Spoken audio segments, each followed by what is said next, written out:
said, hey, here I am describing to you the woman of your dreams.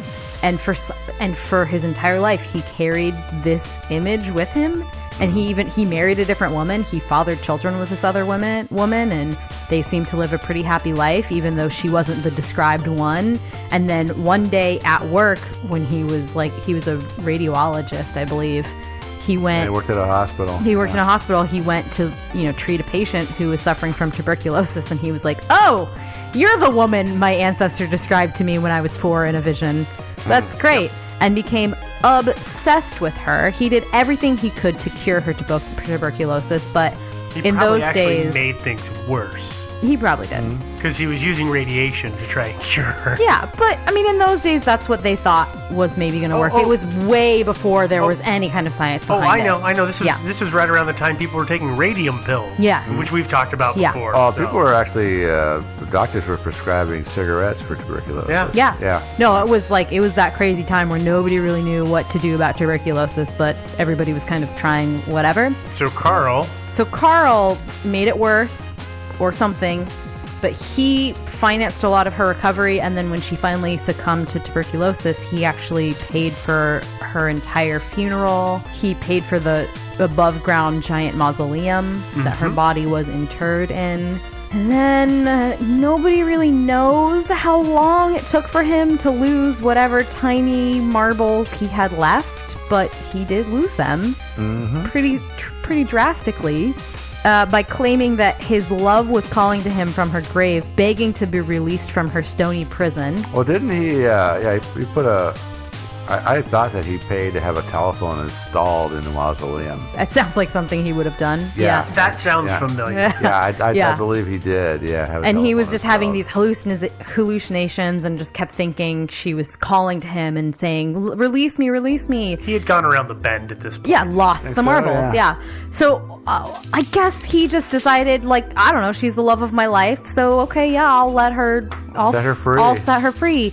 So he took a Red Ryder wagon, like a little red kids wagon, with him to the mausoleum, and took her body from the casket and nobody noticed him trucking down the street. Apparently with not. His little wagon. Put it in the wagon and took her back home, where he used wire hangers to put her skeleton back together. Put glass eyes where her normal eyes would be. Not where her normal eyes would be. Yep. Going with it. Replaced her rotting flesh with wax-coated fabric and some plaster. Didn't he use some mortician's wax also? A little. Yeah. Then he stuffed her body with rags and made a wig from her hair. Makes sense. And judging from the pictures, put some makeup on her and very crudely painted some eyebrows on her. It's super creepy. It looks like a paper mache mask. Her face looks like a paper mache mask. No, it's not attractive. No, it's super creepy. It is. Yeah. So once he was done creating his monster love, I don't really know, he dressed her in some of the clothes that had been left in his house, because he again was a crazy person and was keeping all of her clothes, and put her in his bed. Yeah, he forever unclean. Or he slept where with her, he may or may not have had sex with her. He did sleep with her body every night for 7 years. I know.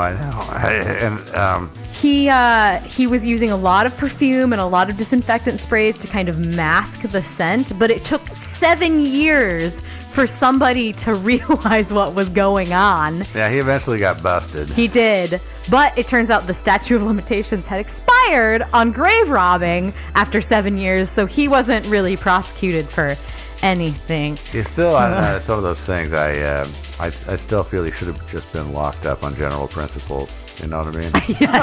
Yes. I absolutely agree with that. Yeah. But the reason we tell you that story is to tell you that's what... Because it's Halloween and it's a creepy story. It's super creepy. We wanted to shoehorn it in here. But also, Lennon looks like crap, like jerky. And he's in a temperature-controlled case. Cared for by a team of scientists that are constantly rehabbing him. This is a story of a really creepy amateur attempt to get a corpse to be preserved on the level that we're talking about with La Pascualita. And by the way, this attempt has failed horribly. So we have Soviet level jerky and we have spackle jerky. Yeah, basically Those we have the spectrum here. we're just going Yeah. deep into disproving the crap out of it. Have you seen the pictures of this particular Carl Tanzler's corpse bride? Oh yeah. Yeah, it's pretty, Yeah. pretty Super yeah. creepy. Yeah, and Yeah. not anywhere natural, normal looking Yeah. at all. No. Yeah. So if you don't have to take my word for it, like reading Rainbow, don't take my word for it. Let's talk about some of the things that I've seen from actual funeral directors and morticians around the internet. As we talked about, even if a body is embalmed like Lenin's is, it's a team of experts to kind of even halfway maintain the semblance of And Lennon is not in a storefront window in the sun every day. in Well, I believe Mexico. Weather. I think he's in a sealed glass coffin, which they can control the temperature, and also He is. Isn't it flooded with like nitrogen or something? Something. Yes. Yeah. Yes. No, not there's oxygen. in that the climate, as I mentioned, like, you know, it's Mexico, so it's going to be like extra hot. the desert. Yeah, and the oxygen is going to be crazy. And if I didn't mention this, just to drive it home, we're talking like 75 years in the window, not like, oh, it was a couple years. 75 years of no visible deterioration whatsoever seems crazy to me, but hey, that's just me. The hands is the thing that we do talk about a lot because they are super, super creepy. So we're in the just to clarify. I realized I don't know that we specifically. Oh, I'm sorry. I said- did not specify. You're right. As soon as we started talking about creepy Carl dude, we started talking about it was fake. Okay. It was fake versus being a real. Yeah. Okay. Just Yeah. making sure. I suddenly looked down. I was like, wait a minute. Yeah, that's right. I think I must have deleted that out of my script. I'm sorry. Yeah. Sorry, everyone. Yeah, so just to be clear though, we started out with it is a real corpse, and then now we're back to. Like, And Carl it's was not- illustrating that it couldn't be. Yeah. Couldn't could be. be, Yeah. okay. The hands are creepy, Yeah. but I believe they are just really well done mortician's wax. I was gonna say it really looks like to me the hands because when you look at the photos you can see there's texture like you have on the top of your finger, but more importantly when you bend your thumb that wrinkle between in the joint between your pointer finger and your thumb just naturally, and she has that Yes. where a cast mannequin would not. So it's got to be somebody took a impression, you know. I was going to say, I suspect what happened is somebody took a cast of a hand in a position and then filled the wax in and then went through and kind of, you know, painted or carved away certain details of it. Because Agreed. like More- Joe said, there is some Color. variation in the color. Oh, there's even. total. I mean, you look at my white guy hand here. There's many colors in it. You know? Yeah, and You know the veins. and that's what knuckles makes and everything. It's La all- Pascualita's hands so But that creepy. can be replicated by a skilled artist. Absolutely, Yeah, it can. It can be. Yeah, absolutely Yeah. it can. Yeah. The last thing that I will say for this theory is Lenin's body is a much better representation of what it looks like when you hard embalm, quote unquote, a body, which is pretty much the only way that you could preserve it for this long, which is you flush all of the fluids out with like super, super strong chemicals, and that it basically just it flushes out your entire body. You have no moisture in your body anymore. And if you've ever, you know, gone out drinking and then woken up the next morning and thought, oh my god, I look like death because I'm so dehydrated, because, you know, my eyes or everything looks like extra wrinkly, times that by 1,000,000, and that's what you get when you totally flush all the fluids out of body. He looks like you know the new Captain America movie, the first one of the new reboot that came out a couple of years ago, and there's the Red Skull. Oh, yeah, the yeah. character, the Red Skull. Yeah. He looks like the Red Skull to me. The way his face Yeah. is so Oh, hardened. Lennon?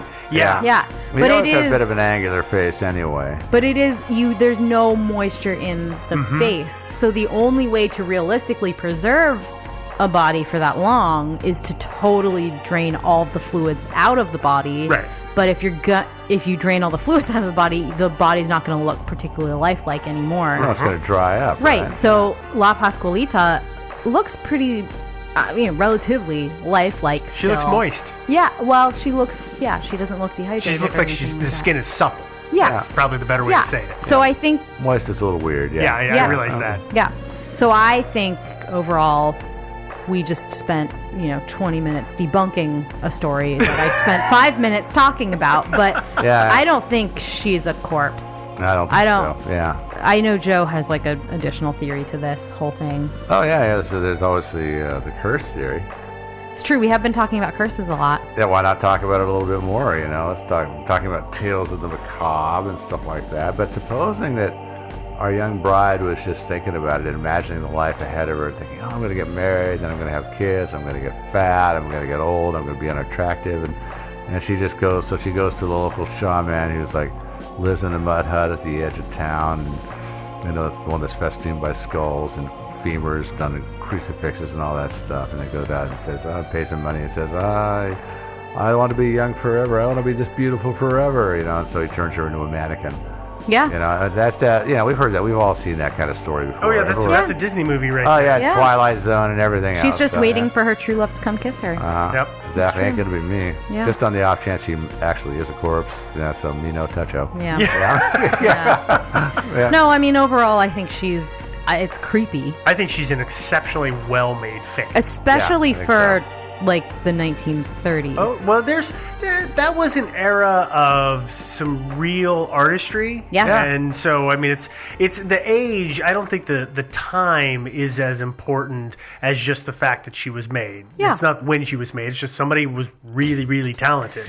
Yeah, She it's was really well one of a done. kind. And Yeah. there definitely were talented people back in those days, as much as today, probably more so. Oh, Yeah. Yeah, I mean, yeah. Yeah, everybody was used to working with their hands a hell of a lot more in those kind of endeavors. And we didn't have distractions like the internet. People needed something to do. Yeah, it's true. We will Definitely. never have another one of these because there's Facebook. Yeah, dang it, exactly. Facebook. Yeah. All right. Well, that is all of our stories in this year's Halloween extravaganza. Our Halloween-a-palooza. Yeah. Well, I know you waited to get the most creepy stuff from us until the very end of this episode, so let me give it to you. It's our email address, which is thinkingsidewayspodcast@gmail.com. If you have questions or feedback, anything like that, you can go ahead and send us an email. If you want to see a picture or links or anything like that from the stories that we've covered today, those will be on our website, along with links to our episode list and merchandise, all that good stuff. That is all going to be at thinkingsidewayspodcast.com. You are listening to this episode right now, so you've gotten it from somewhere, whether you downloaded it or streamed it. So if you are enjoying the show, take the time to subscribe. That's what helps other people find us, whether it be Apple or Google Play or Stitcher or whoever it is that you're using. Continue on, enjoy, and we'll keep putting them out there. And since we've complained about social media before, we should probably talk about it, which is we're on social media. We have a Twitter account. It's Thinkin' Sideways without the G in the middle because of that lovely character limit. We have a Facebook page and a Facebook group, so join the page or join the group and like the page. And of course, we have a subreddit, so episode conversations happen in there. And that having all been said, go enjoy as much candy as you want, because it doesn't matter. It's Halloween. Yeah. Hey, enjoy yourselves. Don't get scared to death. Don't become a mannequin.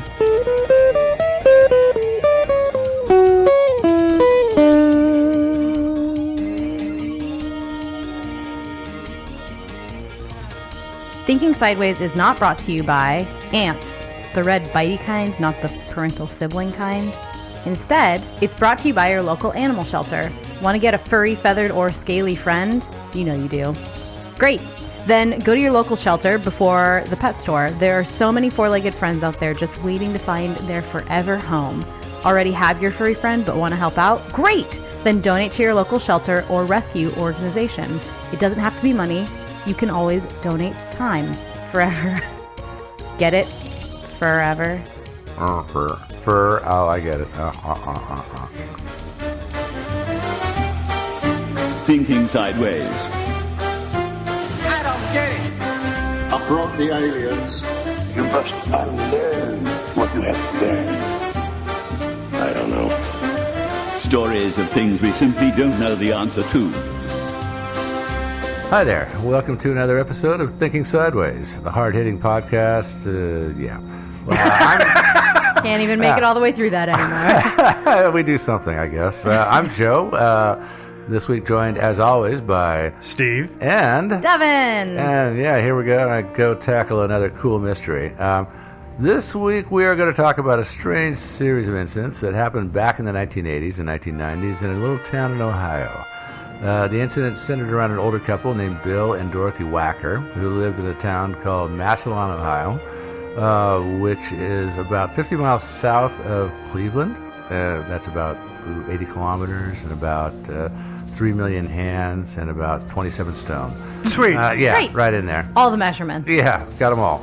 And before I go any further, I want to give a shout out to Lauren, who suggested this mystery. Thanks, Lauren. And also, there might be a few other people too, but somehow I didn't see their names on the list, so sorry about that. But you're getting a sort of a silent shout out from us. Let's back to our mystery here. Let's go back.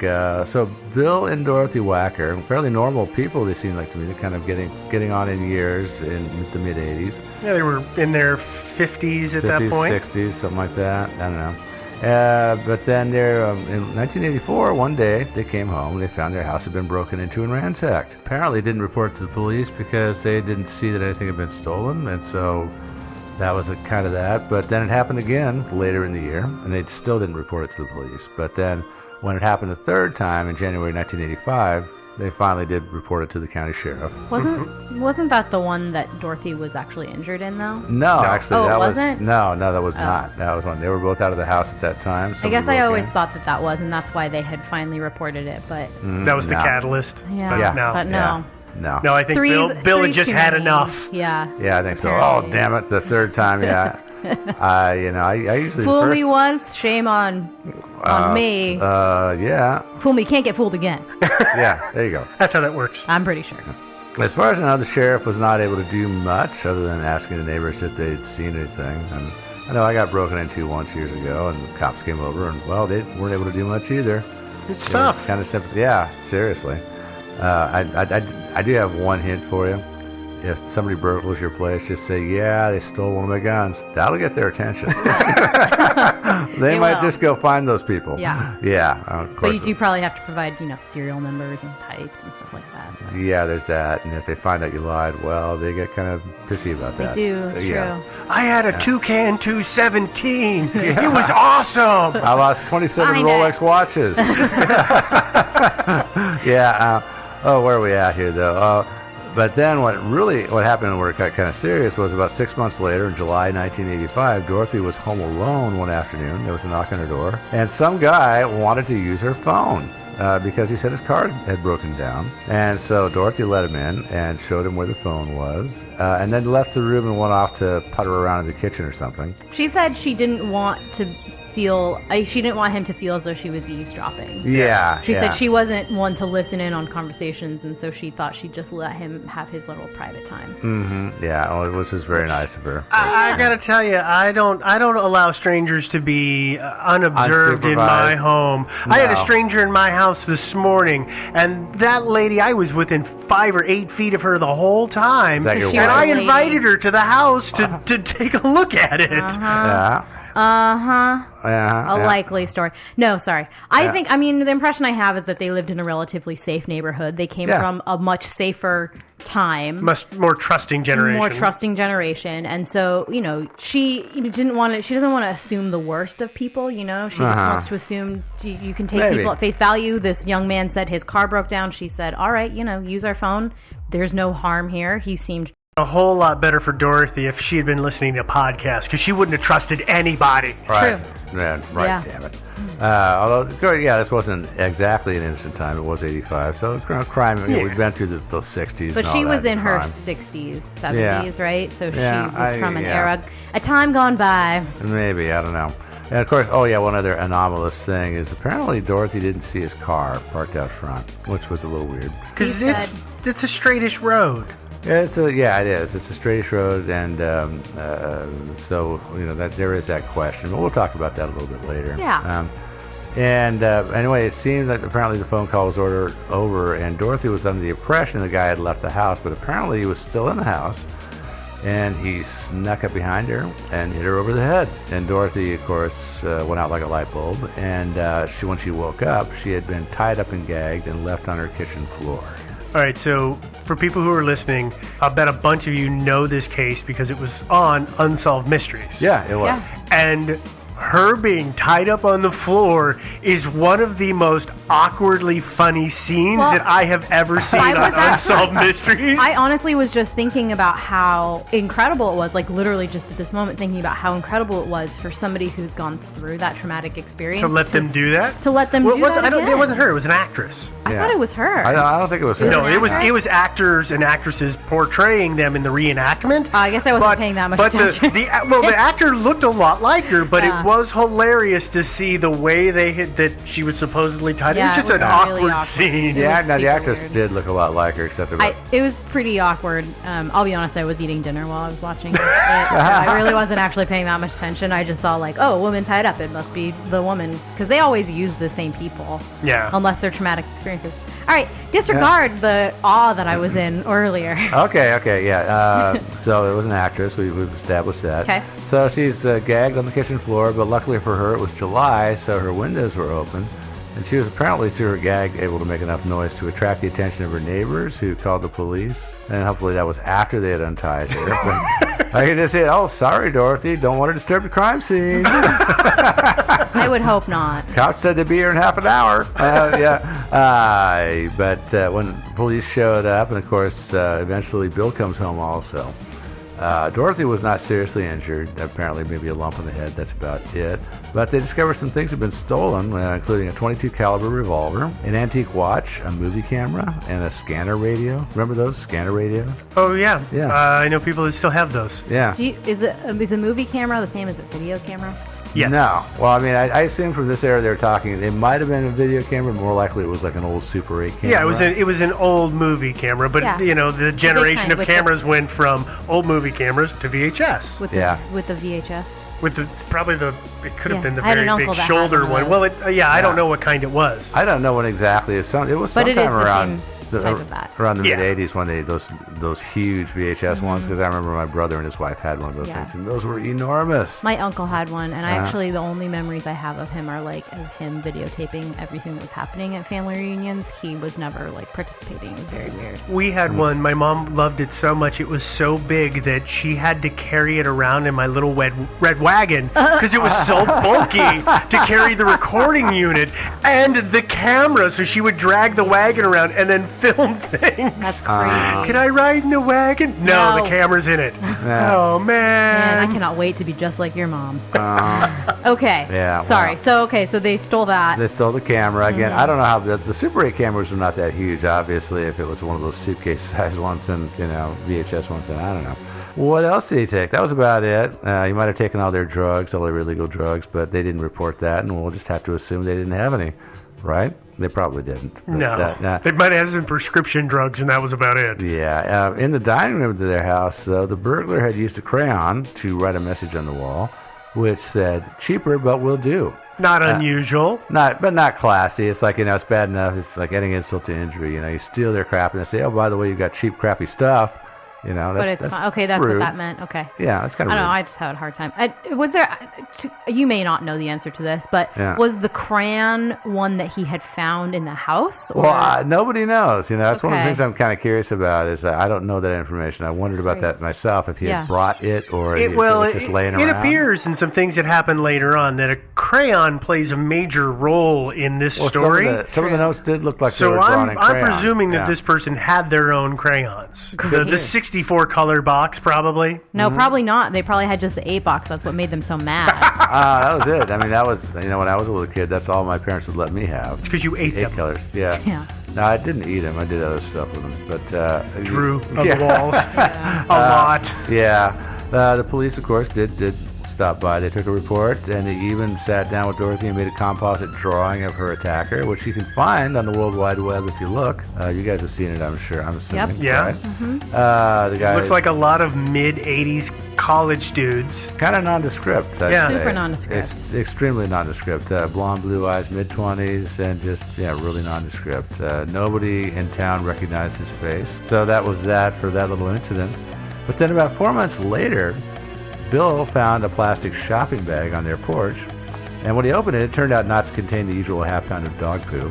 Instead, it had a stolen .22 revolver in it. Okay, I'm joking about the dog poo, but it did have the .22 revolver in it, and which was kind of, I guess, nice that somebody gave the gun back. But then over the next several months, all the other stolen stuff also turned up. And So weird. Yeah, I know. So I don't know if it turned up on the porch or just exactly where. I was going to ask you, because I've never seen where the stuff appeared. You know, if Just it, the gun. it appeared, well, the gun's the only one, but, you know, if the watch appeared in the house, then It just that makes says sense. something different. Maybe somebody just misplaced it. Yeah. That's entirely possible. Yeah. I would assume they were all, the inference there is that they were all on the porch. Probably. Just, left in bags in the porch. On the Yeah, porch. yeah, maybe. I'm not entirely sure, but let's assume that for the sake of fun. But, of course, we're still in the year 1985, and in this year, the whackers also began to get phone calls. Some of them were just the sound of somebody breathing kind of heavy. The force is strong with this one. Oh, yeah. Devin, wake up. Vader. Yeah. What? Come on, this is an exciting mystery. Oh. Yeah. Well, some of the other phone calls, though, were threatening, actual, although I don't have any quotes as to exactly what the words of these threatening calls were. I was going to say, I've never seen any kind No. of transcription of them. Now, the whackers actually didn't do a great job of documenting all these various incidents. It would have been nice if they had, but they didn't. They, because of the phone calls, they changed their phone number, and then the guy apparently found their new phone number, started calling them again, changed the phone number again, and the guy started calling them again. I have a question. Yeah. Was their number unlisted?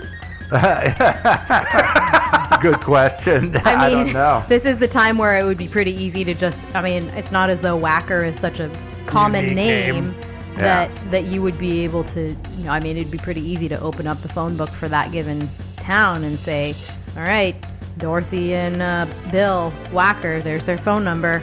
Oh, good, I found it again. Yeah, I'm just kind of assuming that somebody at the phone company, when they changed it, they said, well, here's why. They we didn't have to list do it. The phone company said, oh, you're probably going to want it unlisted then.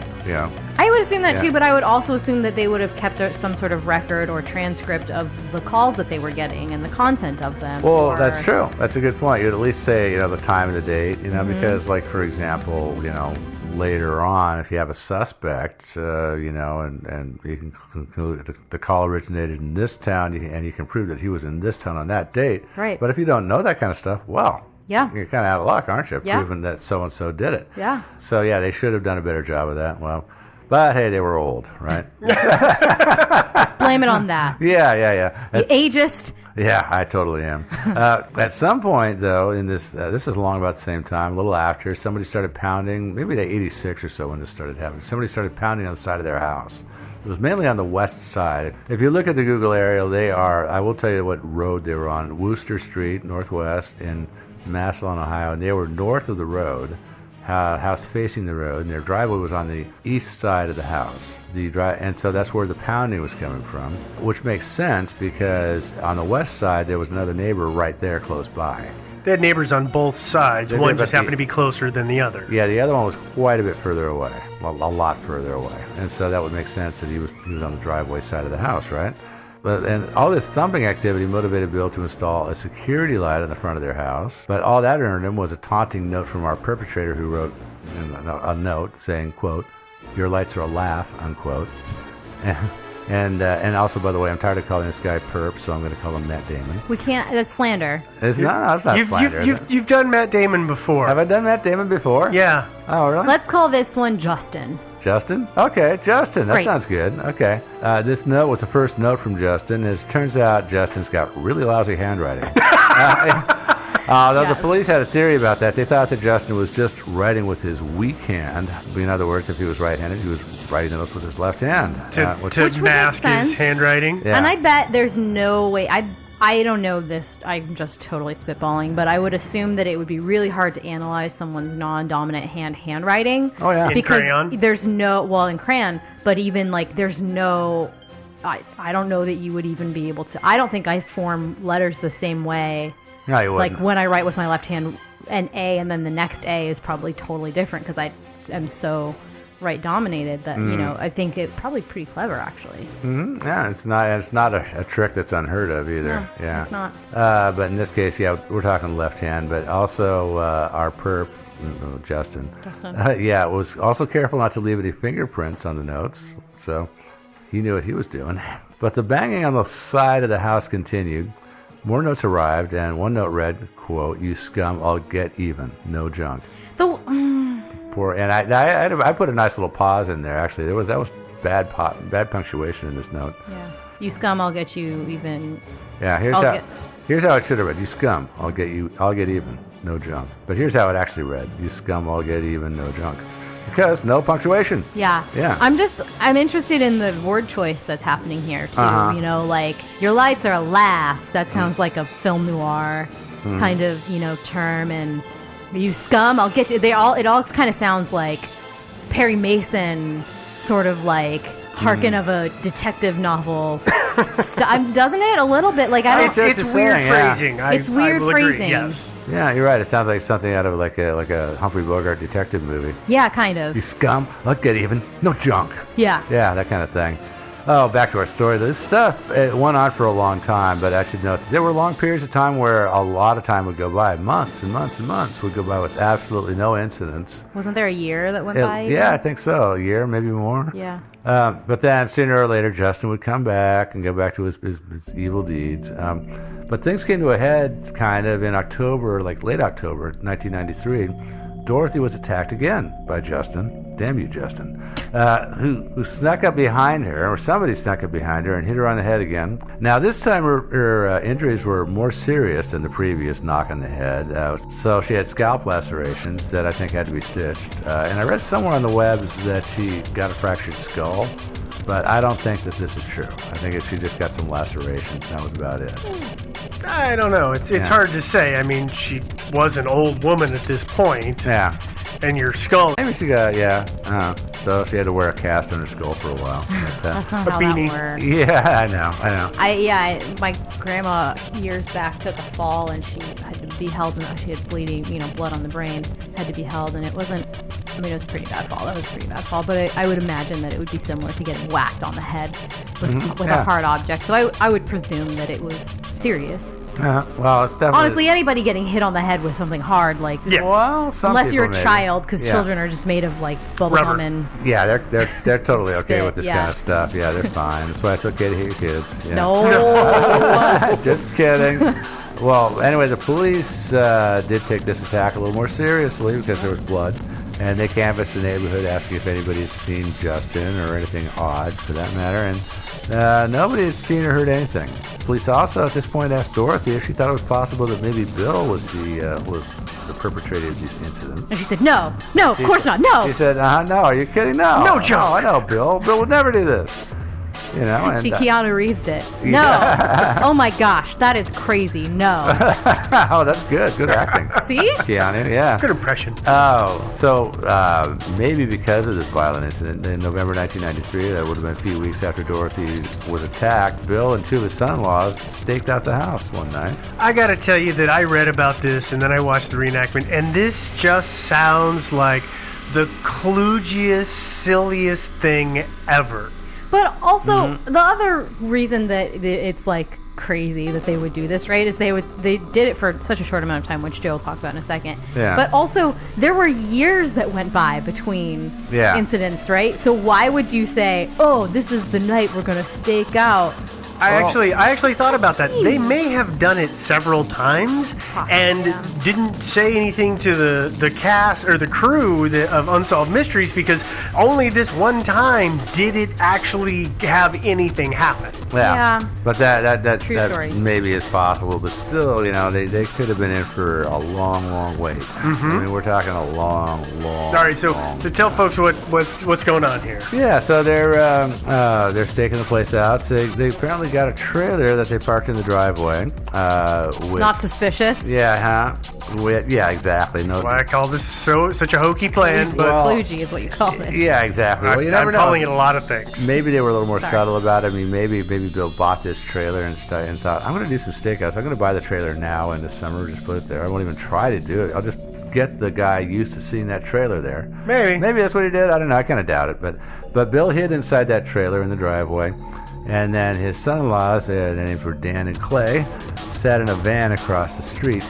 And as I'm sure you guys have looked at Street View, there's no shoulders or sidewalks or any parking on this road at they all. had to be in somebody's driveway. And there's only really one driveway that's right across the street from the house. Yeah. Their neighbor's right across the way, so they had to be in that driveway. Well, they could have been parked in the middle. I mean, I would not put it past this family, not to disparage the family, but I would not put it past this family to be so conspicuous as to just park a dang car as far off the road as they could get. I mean, I know there was like nothing there, right? But it wouldn't surprise me if they had just parked the car kind of in the middle of the road and like, sat there and thought, okay, we're going to get him now. Nobody will see me. Nobody will see me now. Nobody will notice us. We'll paint a little camouflage on our van.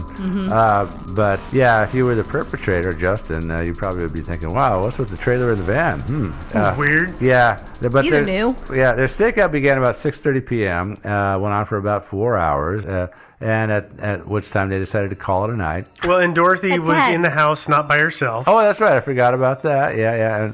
And Dorothy was in the house with her daughter, Kathy, her and Bill's daughter, Kathy. And so when they decided to call it a night about 10:30 p.m., right about then, Such an Dorothy... old person stakeout. I'm sorry. I know. Single person witching hour. Yeah, it is, right? I love it. They're like, they saw all the nomenclature from all the police procedural shows that they've watched and stuff like that. And 10-4. Yeah. What's your 26? Because they did have a radio. Yeah. They had Well, radios. So I sorry, forgot to mention that. Let yeah. me just ask a question real quick here. Oh, yeah. Did that time correspond with the majority of the incidences? Were most of the bangings happening in this kind of 6 to 10 hour? Is that why they picked that, or were they just being kind of lazy? I never found out exactly what time of the night. It appears that it seems like they tended to be awake when the banging's happening. It appears that it usually happened at night after dark, which makes a lot of sense. But they were usually awake. Okay. So probably sometime 6 like to that. 10. They were kind of older, so they probably didn't stay up till Pre real 8 late. p.m., Yeah. old person bedtime. Yeah, and Gotcha. so Okay. because I know that at least a lot of them happened when they were awake. Because Bill would at a certain point would jump up and grab his gun and go outside and try to see the The gun find that had her. been stolen that was which he returned. got back. Yeah, which by the way, I hope he test fired that thing to make sure it actually worked I after hope he so, got too. it back. Yeah. Maybe Sorry, that's why I they just- gave it back. Yeah, well, yeah, you file the firing pin down, and and then hey, Didn't here work. it is. Ah. Yeah, shoot me. So, Sorry, I just wanted to ask that clarifying question to kind of give a little context. So at 10:30, when they finally called it a night, something happened. yeah, something happened. Suddenly, Dorothy and Kathy inside the house hear this thumping noise on the front of the house, and they went outside. And of course, Bill comes over from the trailer and stuff, and there turns out there was a note from Justin on the porch which said, "quote Get the message," unquote. Sounds a little threatening. Pretty. Yeah, a little bit. But also, there's not really been a clear message here. What's the message? Yeah. Well, and who's is it Bill and Dorothy are supposed to get the message, or is it Justin gets the message? Good Yeah, question. I think what he was saying. I mean, I read this as you should get the message, Bill and Dorothy. but what is yeah. the message? Well, the message must have been You're haunted. There's ghosts. or maybe that was Stop it. trying to catch me. Yeah, or maybe the message was, you should check these walls. They might have termites in them. I don't know. I really don't know what the message Yeah. was. He might have been trying to drive them out of the house. I don't know. But anyway, it was quite a clever move. When you got the house is under surveillance with 3 different people there, watching the front porch, and you somehow managed to sneak a note onto the porch, and thump on the wall and everything like that. So you got to give that to Justin. Good move, Justin. But actually, it's not a total ninja move. You could have pulled it off if you approached from the back of the house on the north side, and you came south along the west side of the house, or on the other side of the driveway where Bill and the trailer can't see you. Turns out, if you look on Street View from the driveway of the house across the way where the van was, between that west side of the house and the van, there was a tree and a bush. We don't know if that tree was there at that time, though. The tree is large enough. I would expect it was, or another tree like it. But yeah, you're right. It's possible. This is 20 plus years ago. Yeah, it's possible that it was. But anyway. But, I'm thinking that probably there was something there. Okay. There was some sort of shrubbery. But you're right. And also, it was dark. I'm assuming these guys didn't have night vision equipment. No. Yeah, and so yeah, No, somebody, they went to bed at 10:30. yeah. No. So somebody could have just sort of slid down the side of the house and just reached around through the railings, put the note on the porch, and then thump thump thump, Bang on the wall and run. then slither on out of there, and it's not that hard to do really. But still, I'm impressed that he saw this surveillance and went around it. Yeah, good for him. I guess I shouldn't be taking his side, should I? Yeah, no. it's okay. Yeah, evil scum. But I don't know what happened. Maybe the increased police interest, or maybe the stakeout itself spooked him a bit. Because as far as I know, I've looked on the webs to see what I could find out about further harassment. As far as I know, this was it. This is where it ended. This is about where it ended, as far as I know. It was in late 1993. Well, Yeah. I don't know. I think that maybe gives some credence to Steve's theory that it was the note, get the message, was Justin saying, oh, I get the message. I'm not wanted here. Never mind. This isn't a fun thing we do together. You guys are like scared of me. Okay, fine. I'll leave. That could have been It's it. just not fun anymore. Yeah. I get the message. Or maybe, Fine. maybe that's what it was. He was referring to the stakeout, to the van and all that stuff. And I get the message, and I'm leaving. Yeah, maybe that's what it was. I don't know. You'll miss me when I'm gone. Yeah, he could have been a little more articulate. Damn it. At least use punctuation. Yeah. Jeez, man. Yeah. Come on, Justin, get it together. Damn Justin. So Justin left their lives just as quietly as he came into their lives. We never had any. We don't know why it happened or anything. A little more quietly, let's be fair. Yeah. Bill Wacker died in 1999. Dorothy lived in that same house until she died in 2010, or at least she owned the house. Maybe she was living somewhere else. I don't know, but she still owned the house till 2010. And then her daughter Peggy bought the place and owns it today. Mm-hmm. Yeah. And so if you're out that way, if you're tempted to go thump on the wall and leave a note, well, I never heard of you. I don't know what you're talking about. I would recommend not doing this. Yeah, No, please you don't. You shouldn't. I mean, I don't know. This story is still kind of active on the web, and it might be that people actually do, just for the sheer fun of it, go do that if you can find out their address. Which if you look on the web, you can find the address. Yeah, because people are jerks and put it out there. Yeah, exactly. We're not doing that. We don't know. Peggy might not be as good-humored about the whole thing as her parents were, so she might have like a shotgun. So I wouldn't recommend it. But, it's almost time to talk about some theories. But first, let's take a break. Knock, knock. Who's there? Degree. Degree who? Well, according to my friends at the Census Bureau, a certainty that with one, you are most likely going to earn double or triple what you would be without. Are you considering going to college? Whether you're attending for the first time or going back to complete your degree, there are 3 common financial aid mistakes that most students make that you can avoid.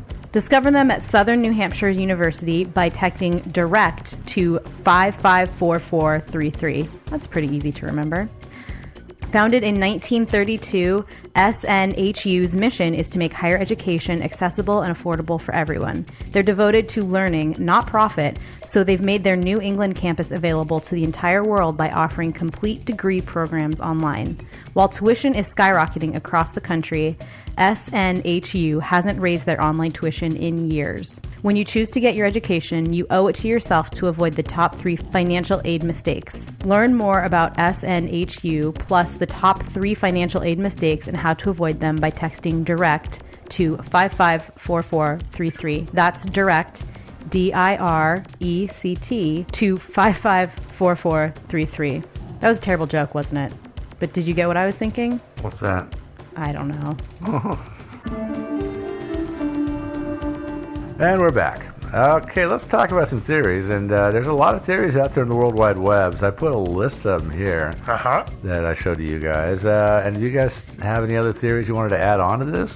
Well, there's some stuff that comes up through this that I think we're probably going to add to, but I wouldn't say there's any new theories. I'm using air quotes here I would agree with that. compared to the list that you've got. The Yeah. 5 pages of theories you have here. No, there's all kinds of theories. Yeah. Well, some of them are kind of like similar to others too. Yeah, there's so derivatives. there are that. But let's go through some of the classics that are out there, because again, this is like a 30-year-old mystery. So but people have been talking about it. There's this one, I don't know if I'll link to it or not. That might be kind of child abuse, but there's this one thread out there that's 13 years long. I sent you guys that link, Yeah. right? Yeah. 13 years. Yeah, I read a page or two of it. I never actually, I got to confess, never made it entirely all the way through it. Yeah. I have to confess. We still got time. Yeah, you do. Just keep excuse going. me, I'll just read while I talk here. Long thread, but let's go for some of the best ones. One is that developers wanted to get their land. And Silly. a lot of people have thought this. Somebody's trying to scare the old people out of their house, and so why? Well, somebody wanted the house, somebody wanted the land. So some developer wanted the land, and the reason I don't like this theory is that nobody, at least as far as Bill and Dorothy reported, nobody ever. Usually what developers do if they're interested in Even the evil, nefarious ones at least try to buy you out first. Yeah. Well, hell yeah. It's a lot easier than spending 10 years trying to scare somebody off the land. Otherwise, Yeah. Scooby-Doo would have never become a thing. Yeah. Yeah.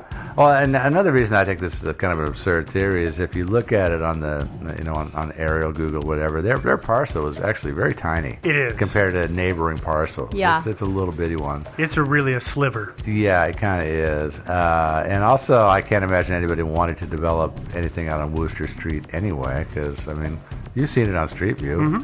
Are there, you see any new glitchy new subdivision?